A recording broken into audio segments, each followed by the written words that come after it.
क्या आपको बार बार छींकें आती है, नाक बहती रहती है, आंखों में खुजली होती है या त्वचा पर लाल दाने और त्वचा पर खुजली की समस्या रहती है? अगर हाँ तो यह वीडियो आपके लिए बहुत ही उपयोगी होने वाला है। एलर्जी एक ऐसी स्थिति है जिसमें हमारा शरीर का जो इम्यून सिस्टम होता है वो धूल, परागकण यानी कि पोलन, पालतू जानवरों के बाल, कुछ खाद्य पदार्थ और दवाओं जैसे सामान्य चीजों को भी नुकसानदायक समझकर प्रतिक्रिया यानी कि रिस्पॉन्स करने लगता है। इसके कारण कई तरह के लक्षण दिखाई दे सकते हैं। इस वीडियो में हम सबसे ज्यादा इस्तेमाल होने वाली 5 एलर्जी की दवाओं के बारे में थोड़ा विस्तार से बात करेंगे। साथ ही जानेंगे कि यह दवा कब दी जाती है, कैसे काम करती है, इसकी सामान्य खुराक क्या होती है और इसके क्या सामान्य दुष्प्रभाव यानी कि साइड इफेक्ट्स हो सकती है और इन्हें लेते समय किन सावधानियों का ध्यान रखना चाहिए। इसलिए वीडियो को अंत तक जरूर देखिएगा। नंबर 1, सबसे पहले बात करते हैं सेट्रिजिन की, जो भारत में एलर्जी के लिए सबसे ज्यादा इस्तेमाल होने वाली दवाओं में से एक है।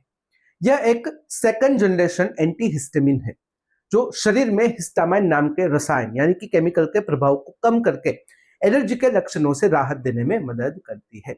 इसका मुख्य उपयोग एलर्जिक रिनिटिस यानी बार बार छींके आना, नाक बहना और आंखों में खुजली तथा अर्टिकेरिया यानी कि पीती या फिर हाइव्स जैसी त्वचा की एलर्जी में किया जाता है।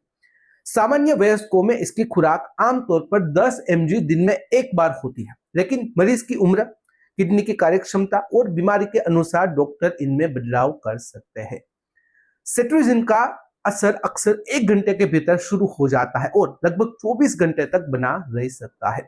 कुछ लोगों में इसे लेने के बाद नींद आना, हल्की थकान महसूस होना, मुंह सूखना या चक्कर जैसा महसूस हो सकता है। इसलिए पहली बार दवा लेने के बाद वाहन चलाने या फिर भारी मशीन को ऑपरेट करने से बचना बेहतर रहता है। यदि आपको किडनी की बीमारी है या फिर आप पहले से कोई अन्य दवा ले रहे हैं तो इसे शुरू करने से पहले डॉक्टर या फार्मासिस्ट से सलाह अवश्य लें। नंबर 2, अब बात करते हैं लिवोसेट्रिजिन की। लिवोसेट्रिजिन को सेट्रिजिन का एक्टिव फॉर्म माना जाता है और यह भी एक सेकंड जनरेशन एंटीहिस्टामिन है। इसका उपयोग भी मुख्य रूप से allergic rhinitis, seasonal allergy, dust allergy तथा अर्टिकेरिया जैसी त्वचा की एलर्जी में किया जाता है। वयस्कों में इसकी सामान्य खुराक 5 mg दिन में एक बार होती है। कई मरीजों में यह दवा एलर्जी के लक्षणों को प्रभावी तरीके से नियंत्रित करती है। कुछ रिसर्च में यह देखा गया कि कुछ लोगों में सेट्रिजिन की तुलना में इससे कंपैरेटिवली कम नींद आ सकती है, लेकिन यह हर व्यक्ति में समान नहीं होता। इसलिए यदि दवा लेने के बाद आपको नींद, थकान या फिर ध्यान लगाने में कठिनाई महसूस हो तो वाहन चलाने या फिर जोखिम वाले काम करने से बचें। किडनी की बीमारी वाले मरीजों में इसकी खुराक कम करनी पड़ सकती है, एडजस्ट करनी पड़ सकती है। बिना डॉक्टर की सलाह के इसकी मात्रा बढ़ाना या फिर लंबे समय तक लगातार लेना उचित नहीं है। यदि कुछ दिनों तक दवा लेने के बाद भी एलर्जी नियंत्रित में नहीं आ रही है तो फिर दोबारा डॉक्टर से सलाह लेना जरूरी माना जाता है। नंबर 3, अब जानते हैं लोराटाडिन के बारे में। यह भी एक सेकंड जनरेशन एंटीहिस्टामिन है और एलर्जिक रिनिटिस, है फीवर तथा अर्टिकेरिया जैसी एलर्जी की स्थिति में काफी इस्तेमाल होती है, काफी प्रिस्क्राइब होती है। इस दवा की सबसे बड़ी विशेषता यह है कि सामान्यतः इससे नींद आने की जो संभावना होती है वो सेट्रिजिन की तुलना में काफी कम मानी जाती है। यही कारण है कि कई डॉक्टर ऐसे मरीजों में इसे पसंद करते हैं जिन्हें दिन भर काम करना होता है या फिर जिनका काम पूरी सतर्कता की मांग करता है। वयस्कों में इसकी खुराक 10 mg दिन में एक बार होती है। यह दवा छींक, नाक बहना, आंखों में से पानी आना और खुजली जैसे लक्षणों को कम करने में मदद करती है। हालांकि हर व्यक्ति में इसका असर सेम नहीं होता, शरीर की जो प्रतिक्रिया होती है वो सेम नहीं होती, इसलिए कुछ लोगों में हल्की थकान या फिर सिर दर्द जैसे दुष्प्रभाव यानी कि साइड इफेक्ट्स हो सकते हैं। यदि आपको लीवर की गंभीर बीमारी है या फिर आप अन्य दवाइयां ले रहे हो तो फिर लोराटाडिन शुरू करने से पहले डॉक्टर या फार्मासिस्ट की सलाह लेना काफी जरूरी माना जाता है। नंबर 4, अब बात करते हैं फेक्सोफिनाडिन के बारे में। यह भी एक लोकप्रिय सेकंड जनरेशन एंटीहिस्टामिन है और इसे विशेष रूप से एलर्जिक रिनिटिस तथा क्रोनिक अर्टिकेरिया में इस्तेमाल किया जाता है, प्रिस्क्राइब होती है। इसकी सबसे महत्वपूर्ण विशेषताओं में से एक ये है कि सामान्य परिस्थिति में इससे नींद आने की संभावना काफी कम हो जाती है। इसी कारण कई डॉक्टर उन लोगों में इसे प्राथमिकता देते हैं, प्रिस्क्राइब करते हैं जिन्हें ऑफिस, पढ़ाई या फिर वाहन चलाने जैसे कामों के दौरान पूरी सतर्कता बनाए रखनी होती है।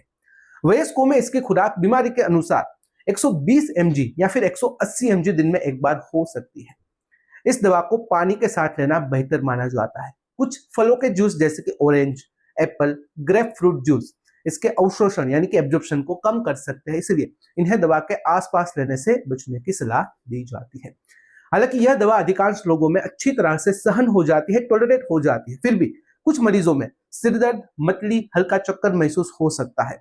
हमेशा डॉक्टर द्वारा बताई गई खुराक का ही पालन करें। नंबर 5, अब बात करते हैं डेस्लोराटाडिन के बारे में। यह लोराटाडिन का सक्रिय मेटाबोलाइट माना जाता है और यह एक प्रभावी यानी कि इफेक्टिव सेकंड जनरेशन एंटीहिस्टामिन है। इसका उपयोग एलर्जिक रिनिटिस और क्रोनिक अर्टिकेरिया जैसी एलर्जी की समस्याओं में किया जाता है, प्रिस्क्राइब होती है। वयस्कों में इसकी सामान्य खुराक 5 mg दिन में एक बार होती है। यह दवा 24 घंटे तक प्रभावी रह सकती है और कई मरीजों में एलर्जी के लक्षण को पूरे दिन तक नियंत्रित रखने में काफी मदद कर सकती है। सामान्यतः इससे भी नींद आने की जो संभावना होती है वो दूसरी एंटीहिस्टामाइन से कम होती है, लेकिन हर व्यक्ति में प्रतिक्रिया अलग हो सकती है। कुछ लोगों में सिर दर्द, मुंह सूखना या फिर हल्की थकान जैसे साइड इफेक्ट्स देखे जा सकते हैं। यदि मरीज को लीवर या फिर किडनी की गंभीर बीमारी है तो डॉक्टर दवा की खुराक में बदलाव कर सकते हैं, एडजस्टमेंट जरूरी है। बिना सलाह के लंबे समय तक लगातार दवा लेना सही नहीं है। यदि एलर्जी बार बार हो रही है, वापिस आ रही है, तो केवल दवा बदलने की बजाय उसके कारण की जांच करवाना अधिक महत्वपूर्ण माना जाता है। अब मैं आपको एक महत्वपूर्ण बात बताना चाहता हूं कि देखिए, यह जरूरी नहीं है कि हर एलर्जी में केवल एंटीहिस्टामाइन दवा ही पर्याप्त हो। यदि मरीज को नाक की एलर्जी ज्यादा है तो डॉक्टर स्टीरॉयड नजल ड्रॉप्स या नजल स्प्रे या फिर सलाइन नजल स्प्रे या ड्रॉप्स भी लिख सकते हैं। आंखों की एलर्जी में विशेष आई ड्रॉप्स और त्वचा की एलर्जी में टॉपिकल स्टीरॉयड या फिर अन्य दवाओं की जरूरत भी पड़ सकती है। कुछ मरीज में डॉक्टर मोंटेलुकास्ट जैसी दवाइयां भी जोड़ सकते हैं, लेकिन इसे हमेशा डॉक्टर की सलाह पर ही लेना चाहिए। गर्भवती महिलाएं, स्तनपान कराने वाली माताएं, छोटे बच्चे, बुजुर्ग तथा किडनी या फिर लीवर की बीमारी वाले मरीजों में यह दवा का चुनाव और खुराक अलग हो सकती है, एडजस्टेड हो सकती है। यदि दवा लेने के बाद भी एलर्जी ठीक ना हो, बार बार वापिस आए या फिर दवा से गंभीर दुष्प्रभाव यानी कि साइड इफेक्ट महसूस हो तो डॉक्टर से दोबारा सलाह लें। यदि एलर्जी के साथ साथ सांस लेने में तकलीफ हो, होठ या फिर जीभ में सूजन दिखाई दे, तेज चक्कर आए, बेहोशी हो या फिर पूरे शरीर में तेजी से एलर्जी फैलने जैसे लक्षण दिखे तो इसे मेडिकल इमरजेंसी समझे और तुरंत अस्पताल जाए। तो आइए समझते हैं इसके कंक्लूजन के बारे में। अब आप समझ चुके होंगे कि एलर्जी की सभी दवाएं एक जैसी नहीं होती और हर मरीज के लिए एक ही दवा सबसे अच्छी हो ऐसा भी जरूरी नहीं है। सही दवा का चुनाव मरीज के लक्षण, उम्र, अन्य बीमारी और दवाओं के आधार पर किया जाता है। इसलिए किसी दूसरे व्यक्ति की दवा देखकर स्वयं उपचार शुरू नहीं करना चाहिए, वो सही नहीं है। यदि एलर्जी बार बार हो रही है या फिर लंबे समय तक बनी रहती है, वापिस आ रही है, तो इसका सही कारण पता लगाना भी बहुत ही जरूरी है।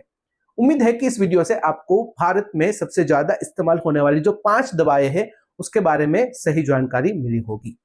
अगर इस वीडियो से रिलेटेड कोई भी सवाल है कमेंट में बेझिझक पूछ सकते हो। कमेंट में अगर आप अनकंफर्टेबल हो डायरेक्टली मुझे मेल कर सकते हो qa.hm@gmail.com पर। तो फिलहाल इस वीडियो में बस इतना ही। आज का वीडियो ध्यान से देखने और सुनने के लिए आपका धन्यवाद। जय हिंद, जय भारत।